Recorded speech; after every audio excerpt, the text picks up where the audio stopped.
تو نبی اتنے ناراض ہیں، لا یقربن مصلانا، ہمارے عیدگاہ بھی مت آؤ، قریب بھی مت آؤ ہمارے، تم اللہ کے شاعر کو نہیں کرنا چاہتے۔ یہ شعار ہے، یہ ملت ابراہیمی کی علامت ہے، یہ ہم مسلمانوں کی پہچان ہے۔ اس کو کسی کے کہنے سے ڈرنا دبنا نہیں، اپنا کام کرتے رہنا چاہیے، اور قربانیاں جتنی اللہ ممکن کرے اتنی کرتے رہنا چاہیے۔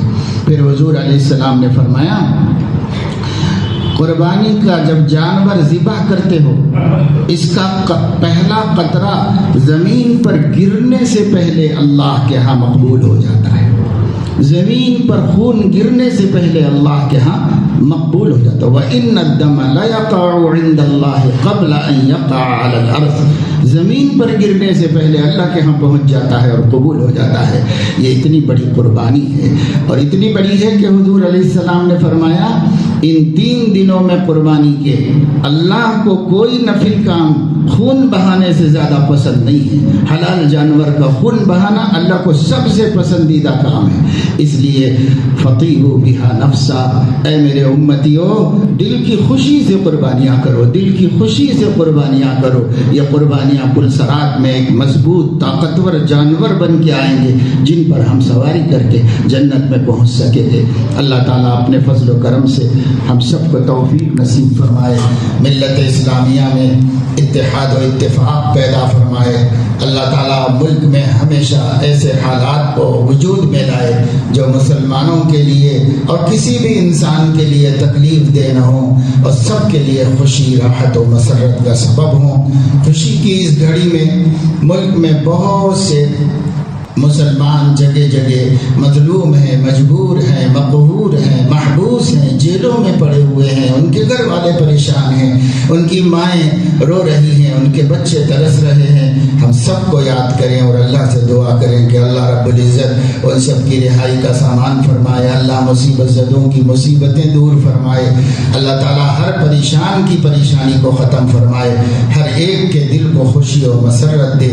اور یہ بھی اللہ سے دعا ہے کہ جس طرح اللہ نے زندگی میں ہمیں خوشی کے دن عطا فرمائے ہیں، ہماری موت کے بعد بھی، آخرت میں بھی ہم سب کو خوشیاں نصیب فرمائے، اپنی رضا اور اپنی خوشنودی، اپنے حبیب کی خوشنودی ہم سب کو نصیب فرمائے۔ آمین۔ وآخر دعوانا الحمد للہ رب العالمین۔